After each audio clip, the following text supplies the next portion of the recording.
हर हर महादेव। सभी गुरु भाई गुरु बहन के प्रणाम करती हूँ। अब मेरे प्रणाम से स्वीकार करना। जो मैं कथा कह रही हूँ वो कथा बस ही सुनना गुरु भाई गुरु बहन। देखिए, एक नगर में एक राजा रहते थे। तो राजा जंगल के ओर गया। जंगल के ओर घोड़े पर गया। जाते जाते जब थक गया तो विश्राम करने के एक पेड़ तर बैठा राजा। तो पेड़ तर बैठा तो एक डाल पर एक तोता ने बोला कि जिसको यहाँ है तो जिसको वहां भी है, जिसको यहाँ नहीं है तो उसको वहां है, जिसको यहाँ नहीं है तो जिसको वहां भी नहीं है। अब गुरु भाई गुरु बहन इस चीज को समझना। तो राजा चौंक गई कि क्या बात है कि जिसको यहाँ है तो जिसको वहां भी है, जिसको यहाँ नहीं है तो जिसको वहां है। अब जिसको यहाँ नहीं तो जिसको वहां भी नहीं है। अब तो दिमाग उसको होने लग गया कि इतनी बड़ी तोता चिड़िया, इतना बड़ा राजा हमको ये कहा के गया सबक सिखा के, अब कैसे समझूं। अब घर गया, सभी नौकर चाकर से दरबान से पूछा कि भाई ये उत्तर दे, जो ने चिड़िया ने हमको जो जवाब के सवाल करा मैं नहीं समझ पाई हूँ, आप लोग जो बताओ। कोई नहीं चीज के बताया। फिर कहा कि चलो ऐसे करता हूँ, जितना जान पहचान के गांव है 7-8 गांव के निमंत्रण दिया कि जो हमारे इस सवाल के उत्तर दे सके उसको मैं आधा नगर दूंगे। फिर 7-8 गांव के उसको जितना था नौकर चाकर ढोलडंगी पिटाया कि राजा दरबार में मीटिंग है, कोई जवाब सवाल को उत्तर देने पड़ेगा। अब 7-8 गांव के आया। अब 7 गांव 8 गांव के अंदर में एक चोर था। वो चोर सोचा कि अरे कुछ नहीं, पहले 50,000 तो मांग लूं राजा से, फिर सवाल दूंगा, चल बाद में दूंगी, पहले तो ले लूंगी। वो चोर सबसे पहले आया। करे राजा साहब मैं दूंगी उत्तर। करा तो दे भाई बहन। करा ऐसे करो राजा साहब, हमारे बीबी बच्चा ने भूखे हैं, पहले मेरे को 50,000 रुपया दे दो, और आज ये सवाल जो है ना मैं सोच के आऊंगी, हम कल दूंगे। राजा तो राजा है भाई, 50,000 उसको लिए क्या है। फिर 50,000 ने उसको दे दिया चोर के। अब अपना घर गया, अपना घरवाली से कहा कि भैया मैं तो ये नगर छोड़ के जा रही हूँ। अब उसको घरवाली जो थे शिव के आशीष थे, वो बड़ा सच्चा औरत थे, और उसको पता था कि मेरा आदमी चोर है, दिन भर रात के चोरी करती है, फिर उसी बेचारी के खाना भोजन बनाती है, क्या करे, भी बेचारी मजबूर थे। तो कह रहा देखो तुम तो भाग जाओगे, और फिर कम से कम चोरी करके तो लाके हमको खिलाते थे, तब तुम भी भाग जाओगे तो किस लिए भाग रही हो। करे नहीं मैं भाग रही हूँ। करे बताओ कुछ तो उत्तर बताओ कि क्यों किस लिए भाग रही हो। करे ऐसा ऐसा बात है, राजा साहब के हमको उत्तर देना था, दिया नहीं, और उससे झूठ बोल के मैं 50,000 रुपया ले लिया हूँ। तो भाई कहाँ से दूंगी, उत्तर जो मेरे पास है ही नहीं, कोई जवाब नहीं है, तो मैं कैसे दूं। मैं तो अपना 50,000 रुपया लेके बाहर भाग रही हूँ। करा रुक जाओ मत जाओ, ये जवाब मैं दूंगी, जवाब के सवाल जो है उत्तर मैं दूंगी। फिर राजा दरबार पर गए। जब जाने लगा तो सबसे पहले मिला साधु। अब साधु के गुरु भाई गुरु बहन, दिन भर साधु मांगता खाता रहता है, उसको कोई यहाँ पर नहीं रहता घर दोबारा। लेकिन यहाँ जो अच्छा कर्तव्य करता है तो ऊपर में अवश्य उसको मिलता है अच्छा जगह, भगवान अवश्य देता है।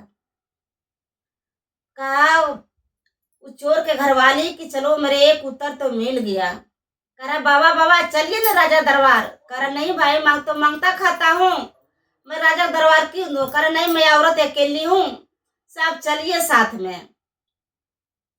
फिर गया 8 गांव के सब लोग आ गया। अब वो चोर पहुंचे ही नहीं, उसको बीवी पहुंचा।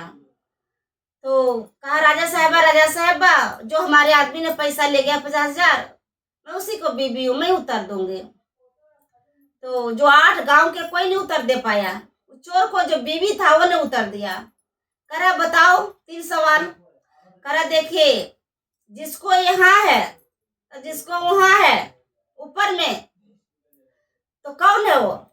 करा राजा साहबा ये तो आप ही हो, तुम्हारे धन यहाँ है तो धन तुम सबके बांट रही हो, गरीब के दान पुण्य कर रही हो, तो तुम्हारे यहाँ राजा से धनी मनी हो। तो जिसको गरीब को मदद कर रही हो, दे रही हो, तो तुम्हारे वहां भी है। एक सवाल हो गया। तो कह रहा बताओ अब दूसरा सवाल क्या है। कह रहा दूसरा सवाल तो मैं एक बाबा के लेकर आई हूँ।